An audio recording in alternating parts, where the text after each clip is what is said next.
దసరా ఉత్సవాలకు దేవరగట్టు ముస్తాబైంది.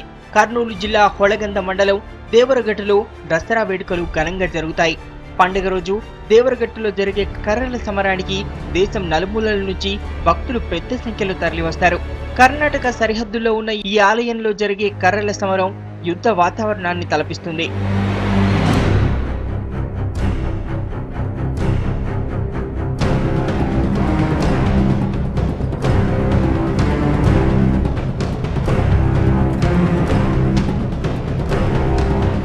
దేవరగట్టు దగ్గర 800 అడుగుల ఎత్తులో కొండ కోణల్లో వెలిసిన మాల మల్లేశ్వర స్వామి ఆలయంలో దసరా రోజు కర్రల యుద్ధం జరుగుతుంది.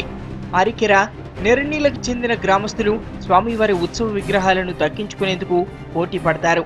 ఈ గ్రామస్తులంతా కర్రలు తీసుకుని కాగడాల వెలుతురులో ఉత్సవ మూర్తులను దక్కించుకోవడానికి పోటీ పడే దృశ్యాలు యుద్ధ రంగాన్ని తలపిస్తాయి.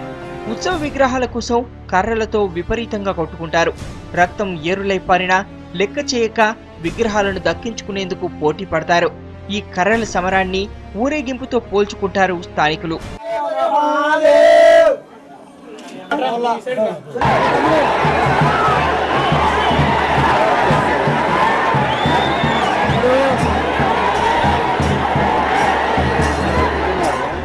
ఈ కర్రల సమరాన్ని చూసేందుకు భక్తులు పెద్ద సంఖ్యలో తరలివస్తారు. నవరాత్రుల్లో స్వామిని దర్శించుకుంటే విజయం కలుగుతుందని భక్తుల విశ్వాసం. వేడుకలకు జిల్లా యంత్రాంగంతో పాటు పోలీస్ అధికారులు భారీ బందోబస్తు ఏర్పాటు చేశారు.